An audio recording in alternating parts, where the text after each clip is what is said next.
we talked about extending your physical footprint and beyond the store, you can also, whether or not we're in a recession or a boom time, there's often a shortage of salespeople on the floor. It seems like if you're on in the boom time, everyone's buying, you can't get a hold of someone. If you're in the recession, people have been laid off the job, you can't find anyone. So what's nice about a mobile device and the ability to use it as a guide to a store is whether it is giving you more information, technical information about a product, connecting you to a haul video where someone's explaining their take on it or what they liked or didn't like, or helping you match whatever that particular piece is with the perfect thing to layer underneath of it. I think it also extends your sales help as a retailer. So my comment keeps going back to the functional. The more and more that things can not just be some bell and whistle, but a real functional service to consumers, I think the more longevity those apps will have. And to your point, Facebook believes that taking your friends and taking a social experience with you along the way is evergreen.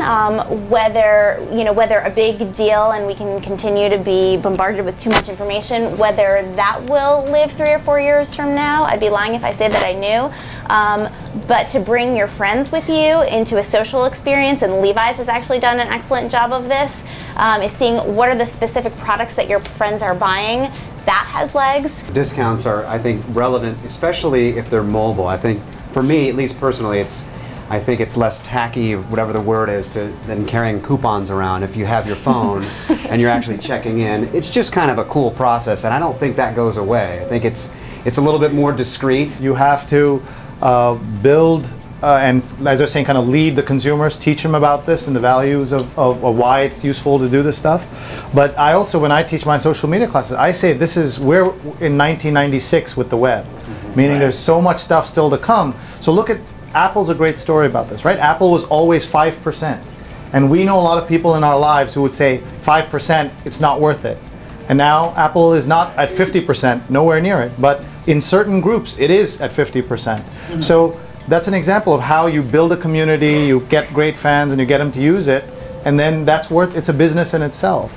So I think that what I said before, that if it's 1996, it's us recognizing what works and what doesn't, and not forcing people to go down every technology rabbit hole. Second Life is an example of that, and then picking and choosing them. So, but it'll take time. But 1% is now. Let's see where it goes. If the companies do it right, if it's not only a one-way street, there's no opportunity for people to talk back to you, give you feedback. I really think women are the tipping point. I mean, when I talk about Unbordered and things becoming easier and more intuitive, and you look at the fact that women make, what, 85% of purchasing decisions, and you're talking about retail, and typically tech early adopters still today are men.